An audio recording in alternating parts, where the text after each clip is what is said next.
Hey everybody, I'm Vic Sorrell, and I'm excited today because I finally get the chance to share with you all the very first episode in a series of conscious conversations on film that I've been working on for the past several years. If you know me, you know that this has certainly been a labor of love. I do believe that when we choose the courage to tell the truth about what has happened to us and what we've learned, that we not only allow our own hearts to heal in that process, but we invite other people to do the same right along with us. So the very first episode is with one of my most favorite people in the world, love champion, life coach, grief and loss specialist, straight shooter, honey, Teri Pugh. I know you're going to enjoy hearing Teri's unique brand of wisdom and wit, just like I do every time I get the chance of crossing her path. So let me know what you think about episode 1, and I hope you enjoy it.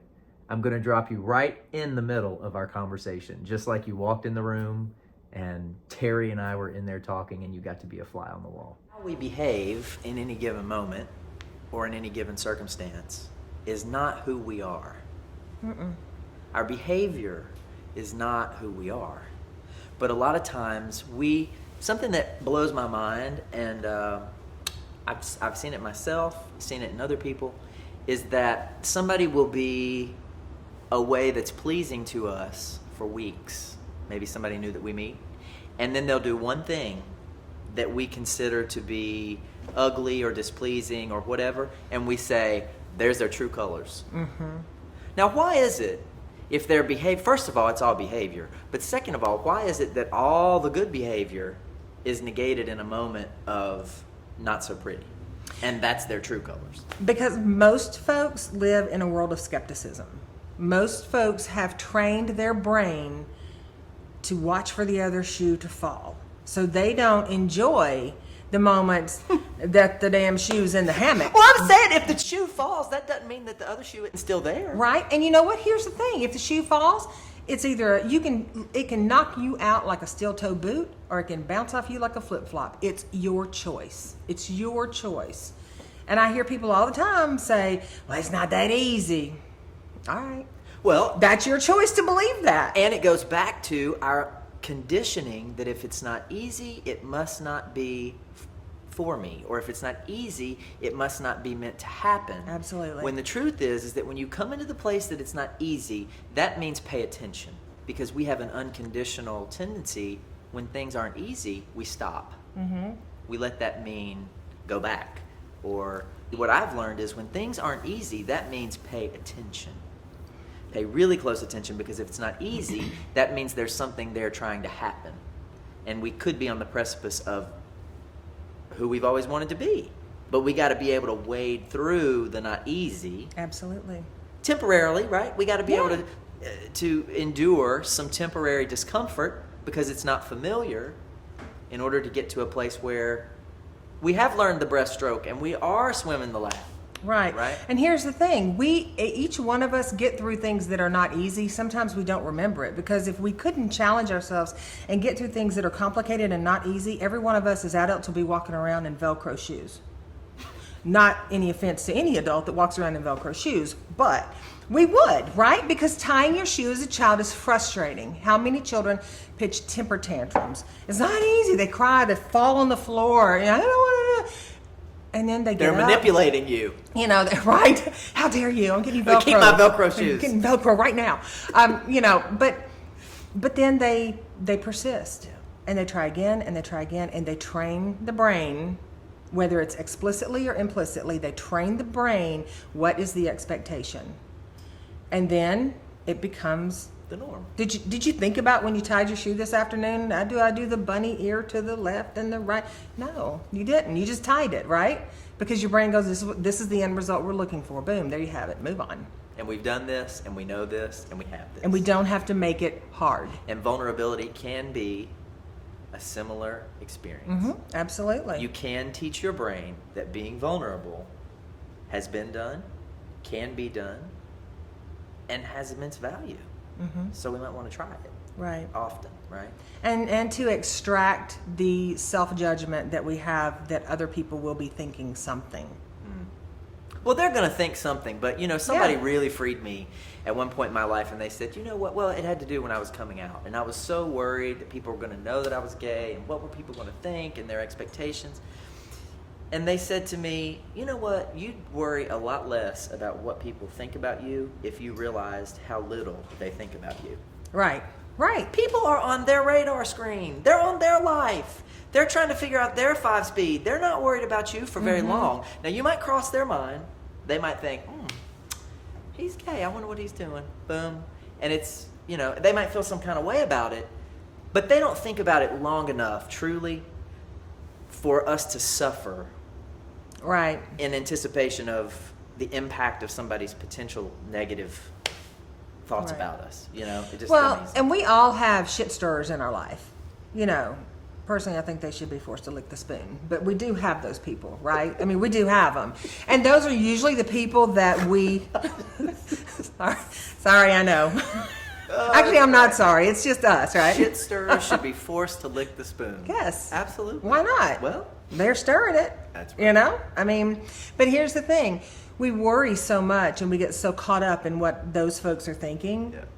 that we lose precious time in our own presence.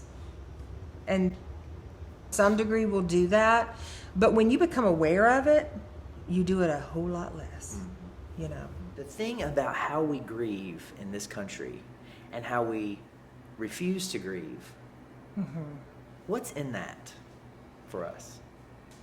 So many times as individuals we get stuck because of stereotypes, because of family of origin patterns of grieving, and we don't necessarily honor our grief, so we just either fake it till we make it kind of thing. Sometimes people get lost in it and it sidetracks them for quite some time in their life. Other times they're in it, they're trying to grieve. People are convincing them of the best way to grieve. Eat something, you'll feel better. Buy something, let's go stay busy. And sometimes you just need to sit with it because there are huge, huge gifts in that grief. If you allow them the grace to surface, they will surface. I know not everybody has the same experience, but what happens, generally speaking, when we allow ourselves to sit with grief? When we allow ourselves to grieve, we actually have the potential to discover who we really are. We have capped ourselves so often when it comes to grief that people are like, I don't want to grieve because that's not cool. We don't do emotions.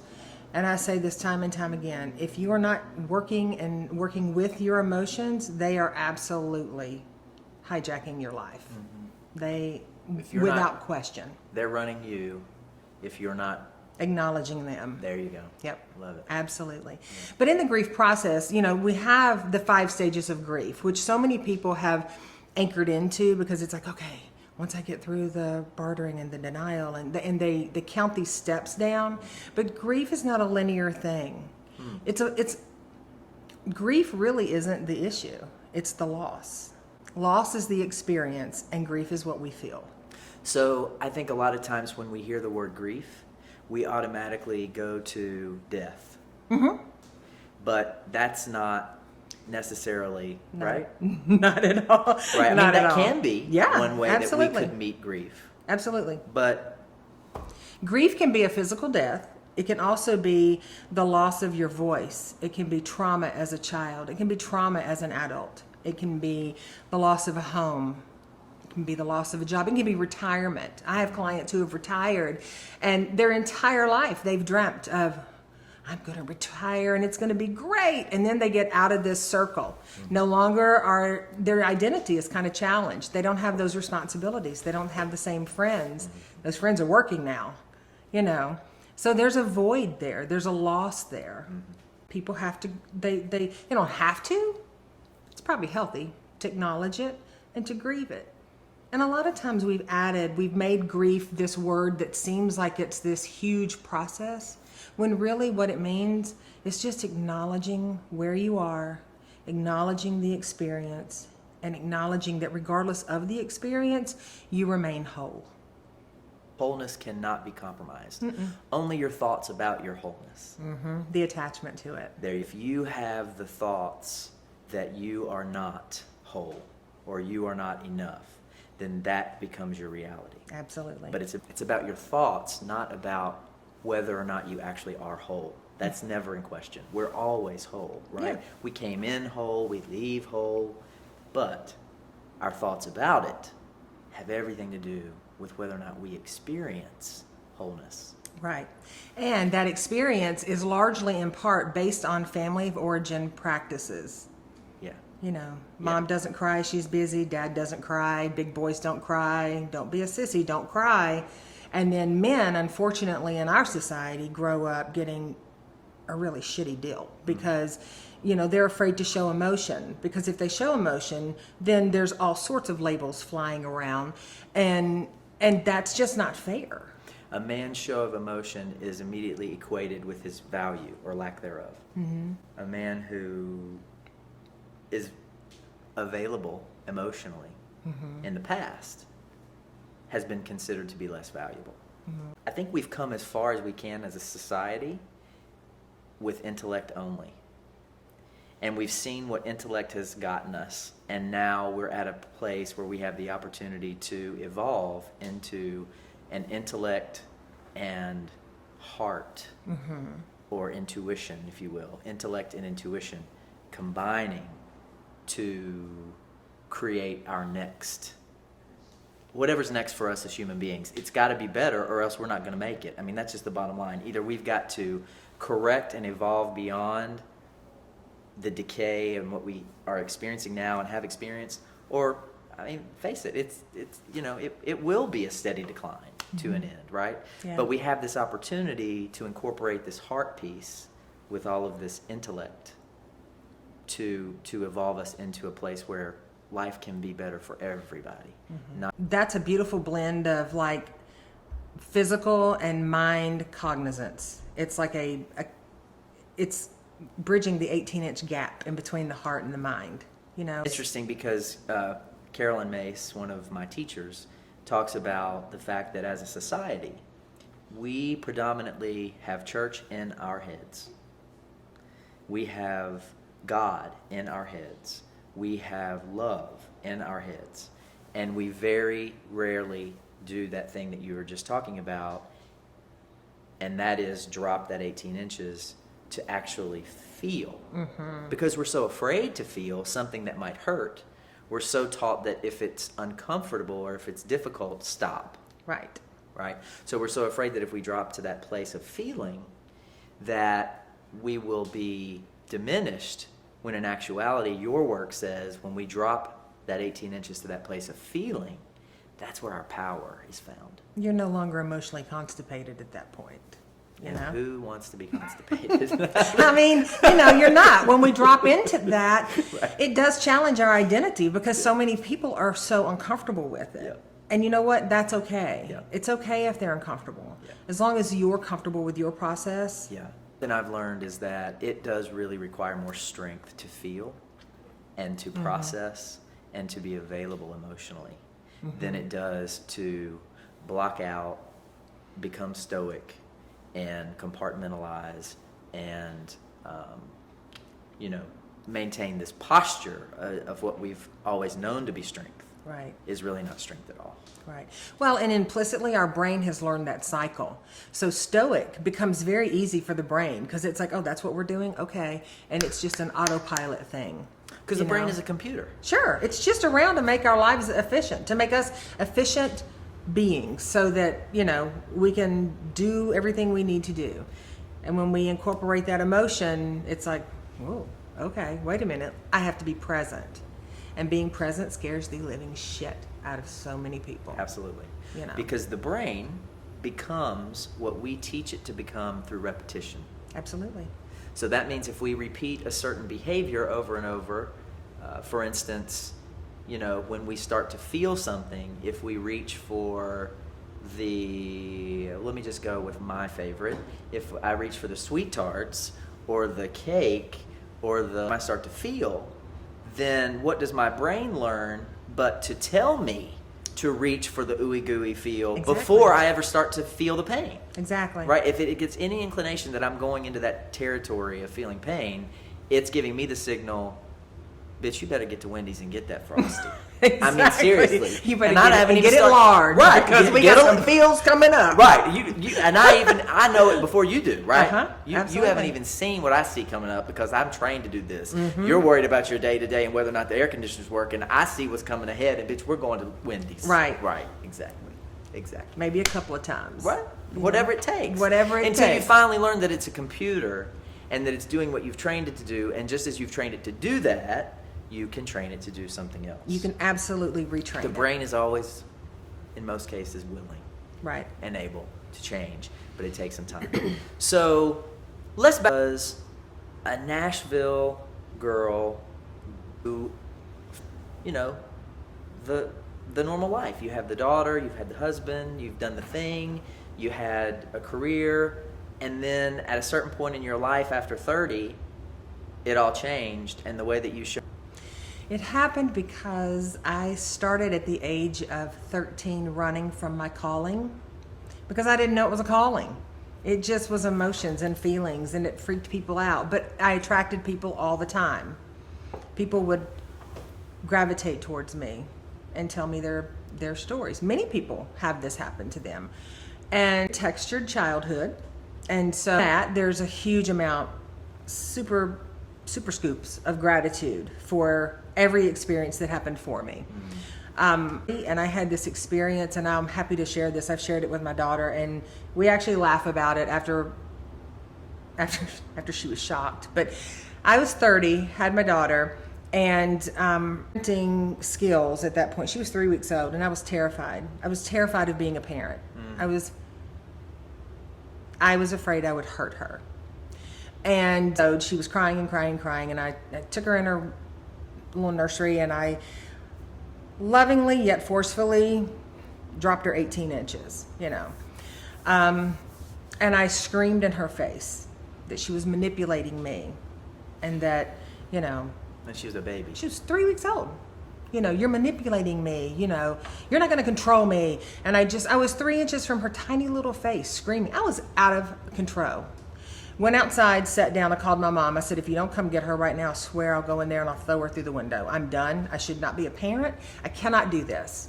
And I sat there and hung up with my mom, and I sat there and I was just shaking.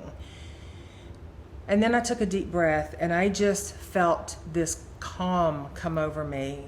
And it said, you don't parent the way you know. You're not that person. And I thought two things. Either one, I've lost my fucking mind, or two, this is like a God thing happening here, and this is, you know, I don't know. Should I? What is this? I went back Who is in. this? Right? Who is this in my head? You know, and so I went back in. First called my mom. I said, I've got this under control. You know, and she's got all kinds of questions, and I'm like, I'm good. So I go back My mom in. has questions. Yeah. I go back in, and, you know, my daughter at that time is like at that little thing where they're like just, and I picked her up and had a conversation with her. And then I went to journal, and I journaled the entire experience. And I journaled until she was like 22 years old. So she's got all of those journals. But the experience in that was that at 30, I knew there was a calling in me, and it had made me really uncomfortable because I didn't feel worthy of it, because it's not about me. It's about something bigger. And the grace to just say, okay, I've ran from you. I've used food. I've used alcohol. I've used toxic relationships.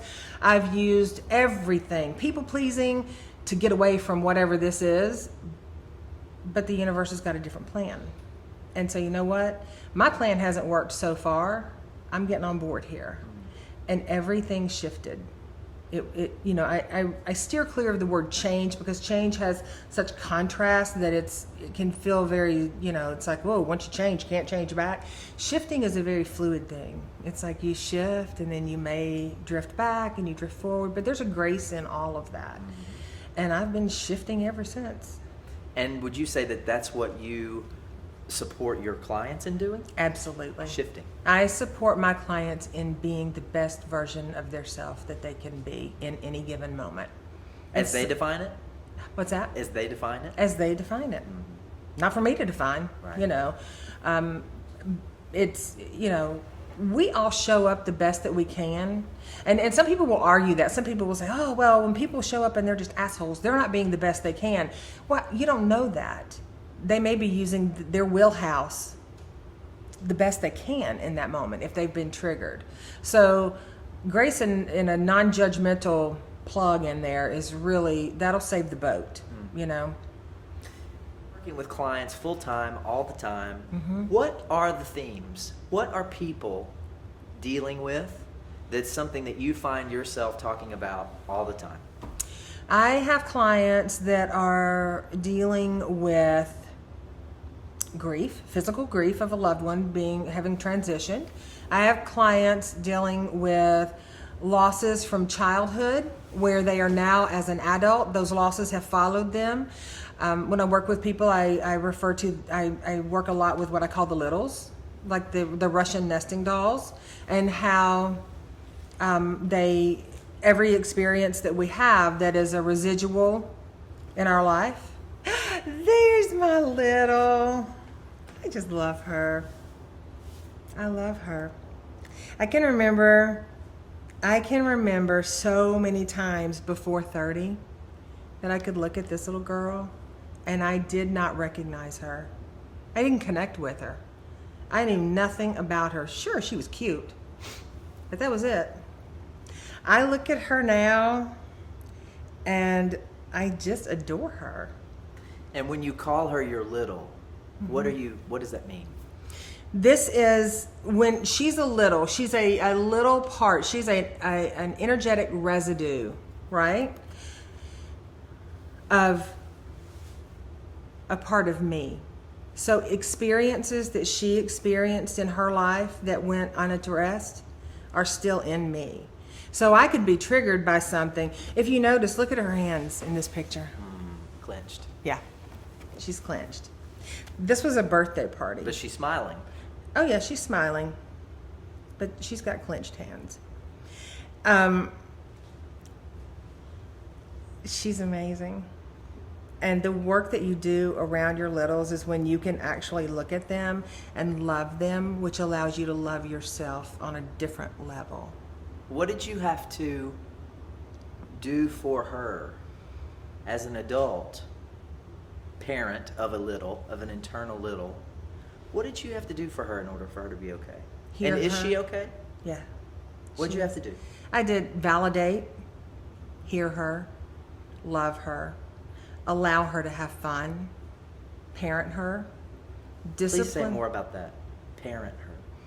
Well, that falls in line with the grace, the gentleness, you know, discipline, but also unconditional love. How I defined unconditional love. How do you define unconditional love? Well, I think love, as Joggi says from the Isha Foundation, love is not something we do, it's who we are. And it's really just accepting that part of us for how we were. The thing of it is if we have, and I don't have any particular memory around this age from her, but if there was a particular memory that surfaced, there would be a conversation with her. I have my clients print pictures of their littles. If my clients ever see this, they will all just fall out of their chair because they've all got their littles on their phones. When they wild out emotionally, or they're feeling some kind of way, or they're going to pitch a tantrum or something, you get in check real quick. You self-regulate. Where's this coming from? Is this my actual feeling as an adult, or is this coming from somewhere else? And when you've done the work, you can track it back. I'd like to go back to that quote you just said about love is not what we do, it's who we are. Which to me says that love is our natural state of being.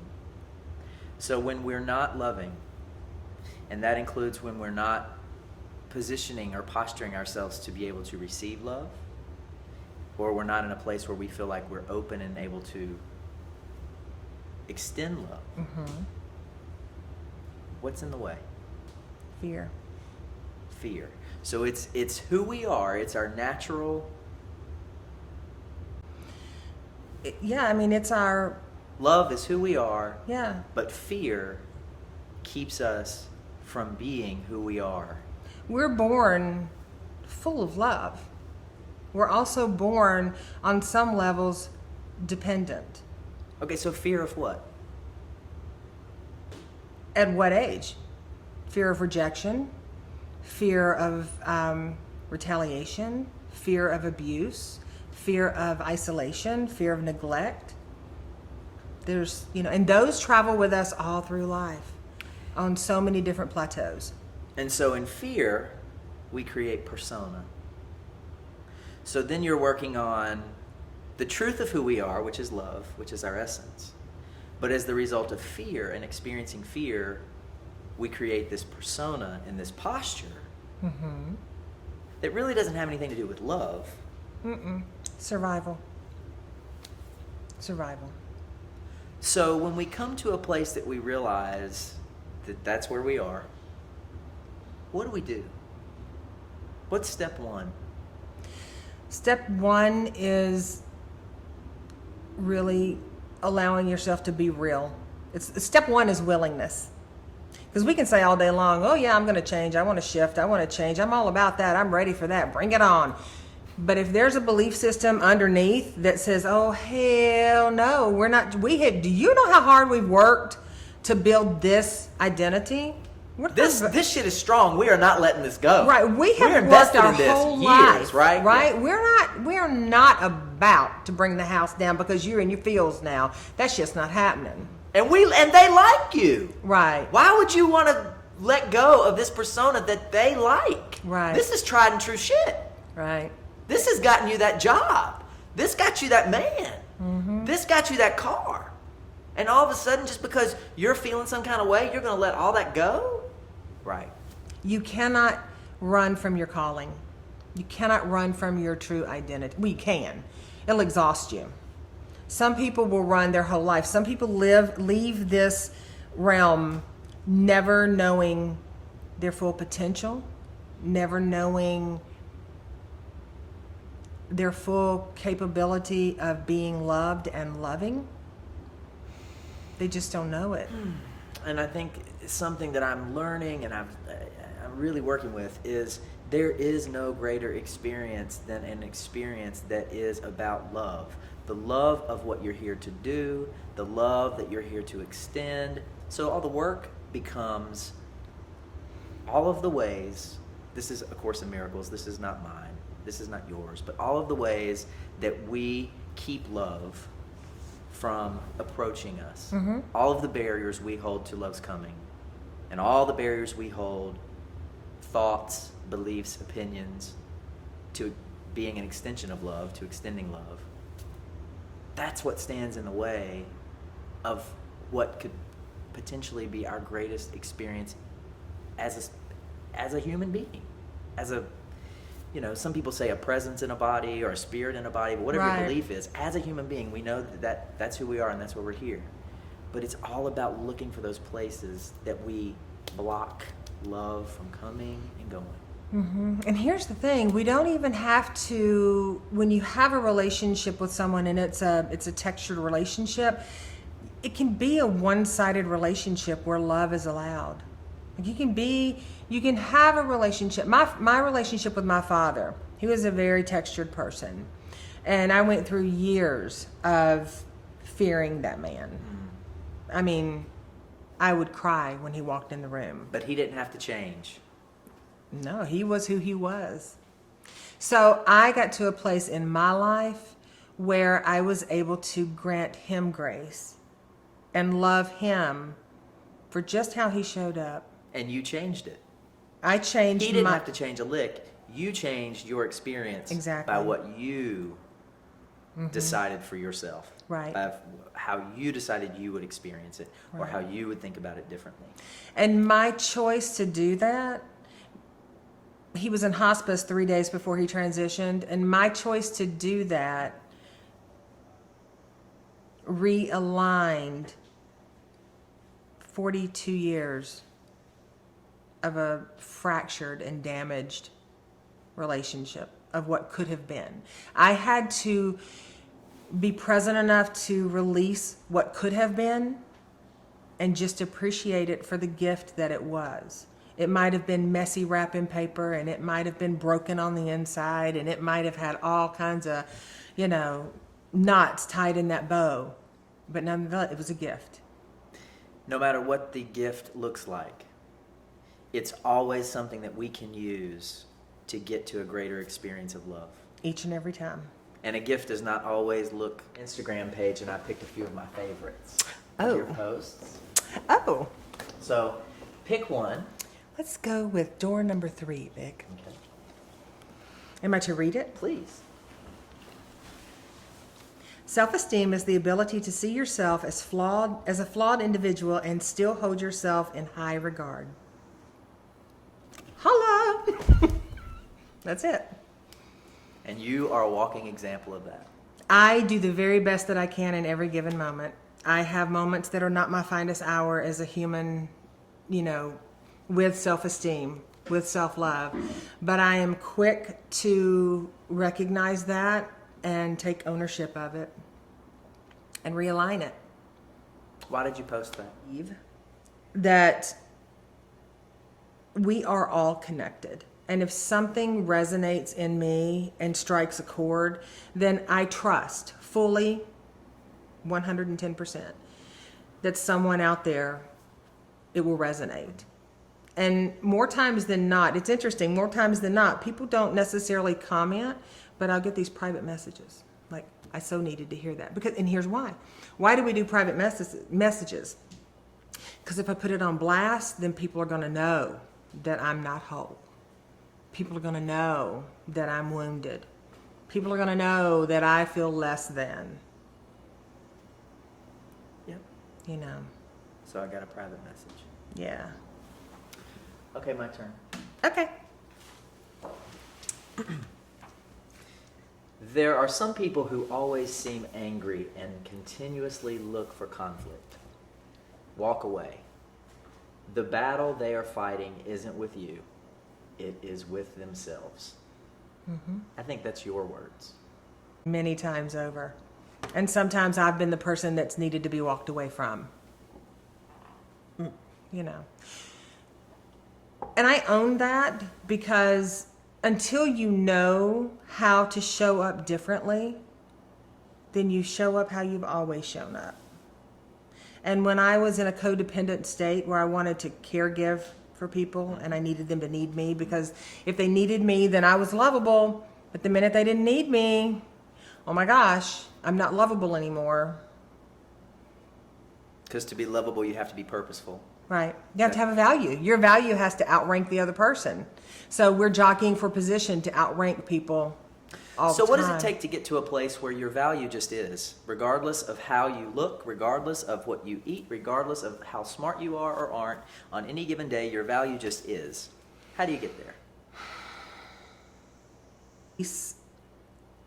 Well, first, an acknowledgement of your littles. Because our littles play a very strong role in how we show up. Mm-hmm. They don't know how to show up any differently. The experience is their experience. So when we're triggered as an adult, we're triggered because of their experience. So we energetically go to whatever age it is. And that's where our emotional intelligence is at that age. And sometimes we're not in our finest human adult self when we're in that age. So owning that and being able to do the work, it's not easy work. I tell my clients all the time, this is not easy work, but it is damn sure worth it. It will change your life. It will. And what change will your it life. do? Like, it's damn sure worth it because it allows you to love yourself, possibly for the first time ever. It allows you to see yourself, possibly for the first time ever. It allows you to hear yourself, possibly for the first time ever. And having had that experience, how would you describe it? It is the way that I describe it is the process of from birth to 30 was like swimming under the water and looking up, and I could see the light flickering from the water above, but I just wasn't sure I would ever make it. I couldn't hold my breath that long. I was panicky. You know, you know you're trying to get to the light. You're trying as hard as you can, but you can't get there. You can't get there. You can't get to the surface. This process, when you connect with yourself and you love yourself, it is you shoot out of that water and you take that first big cleansing breath, and you know you have made it to the other side. And from there, it's just a matter of, well, okay, let me put myself in check here. Let me put myself in check here. You know. Because it's not a magical thing that we suddenly become healed, and then there's just, you know, it's just roses from then on out. Around every corner is that person with the shit spoon just waiting. You know, there's always somebody, or there's an experience, you know. But don't you truly get to a place where, who cares? There could be a lot of people with shit spoons. You get to a place where you are less interested in all those people. Yeah. But I don't know that humans ever get to a place where we are just void of not caring what anybody thinks. Because we have partners, we have children, we have dogs. We care what they think. So to say that we get to a place where we just don't care, and that would be, you know, if we're just unattached from it, or if ego. Because, you know, we know a lot of people. Little ego will come in there. I don't care about none of that. But you gotta have selective care. Yes. You can't care or be distracted by, let me say that. You can't be distracted by what every random individual might think. However, there are those that if you are discerning and you're clear, that their love is in alignment with your best interest, I understand. Mm-hmm. If they have an investment in you and you have an investment in them, okay, yes, their input is important and has the potential to grow you and Sure. you them, right? But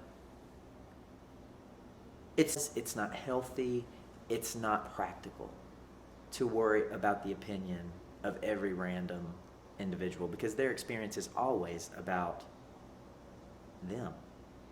It's never really about you. It's about what they've been through and their bias and their collective experience, and whether or not their little has gotten what it needs. Right. Right? Right. It's not really about you. And sometimes it's not a random person. Sometimes it's family. Oh, well, a lot of times, right? You know. Because we can't get away from family, or at And least we think we can. Coming detached from the expectation that someone should show up any differently than their ability to show up. Yeah. And sometimes that's going to piss you off, and you're going to have to self-regulate and go, you know what? I need to remove myself from this. It's been great. I love catching up. Got to go. Right. Boundaries. You know, if they're upset about that, well, you know, it sounds kind of brutal, but that's their problem. Just because they think you should go and stay 4 days doesn't mean that the truth is you should go and stay 4 days. Right. Sometimes a day is perfect Right. for you. And who's going to take care of you if you don't? Right. Right. And here's the other thing. We teach people how to treat us. There I you say that all the time. We teach people how to treat us. And what we bring to the table and what we lay on the table and what we walk away from is our responsibility.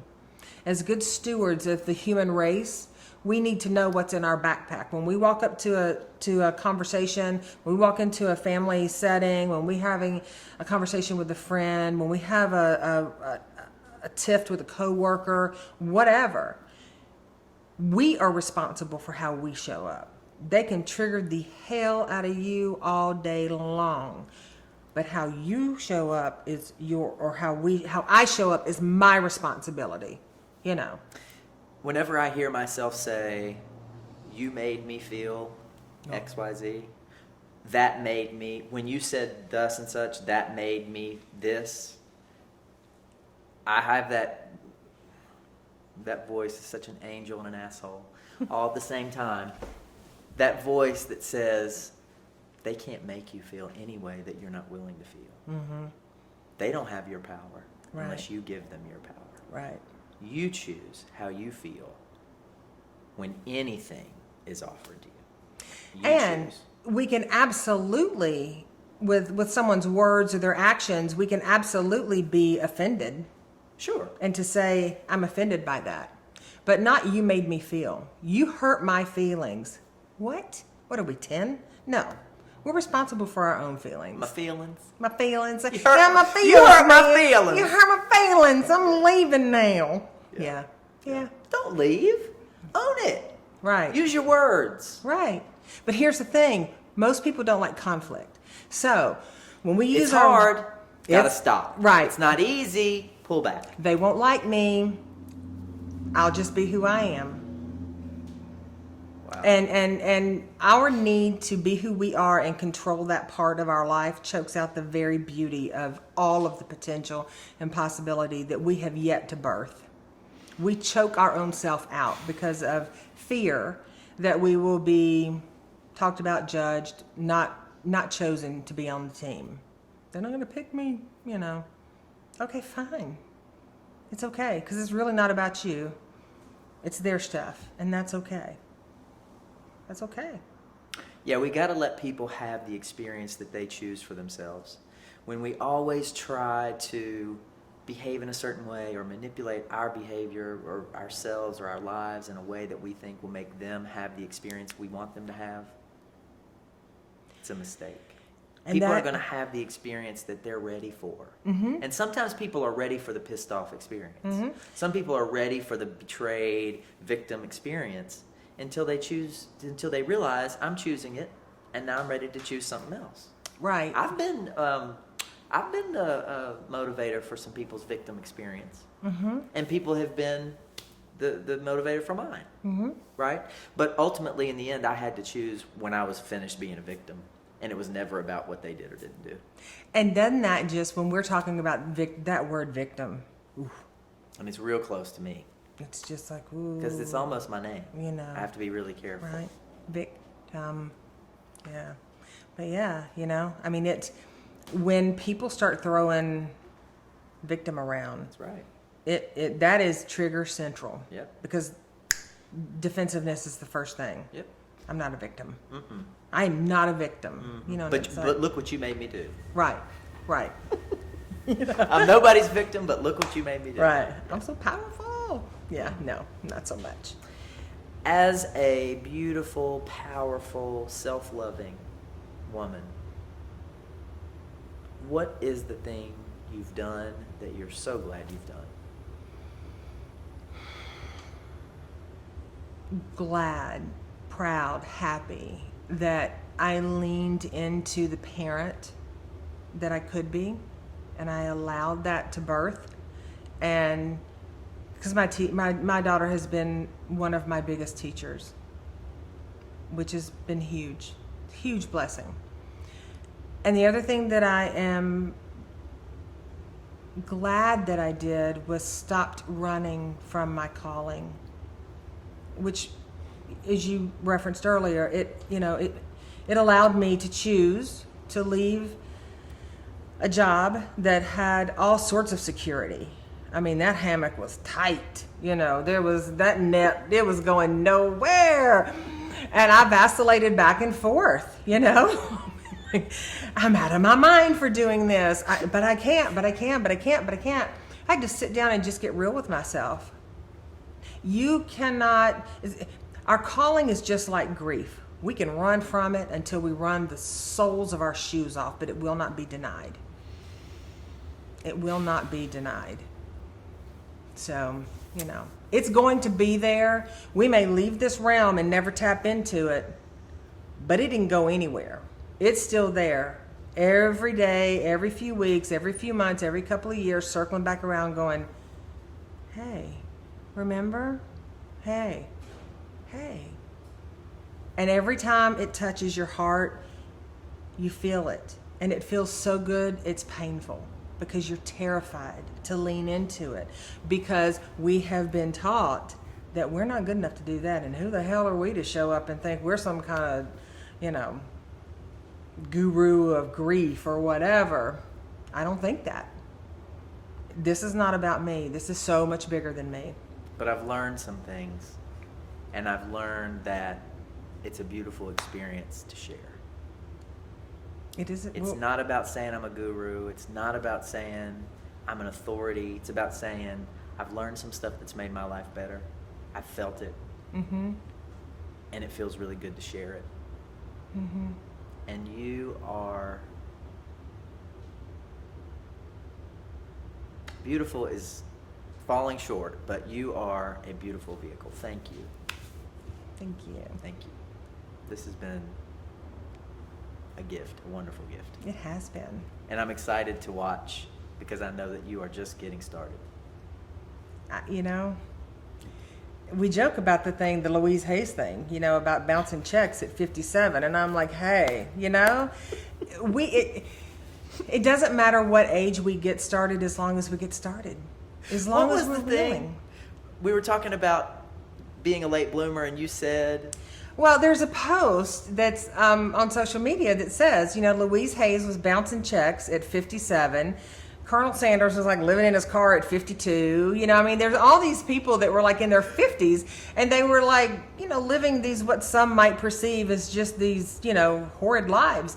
But they were right where they needed to be in order to get where they needed to get, you know? And Abraham Hicks says you can get to where you want to be from wherever you are if you're willing to focus your thoughts consistently, tenaciously, and constructively.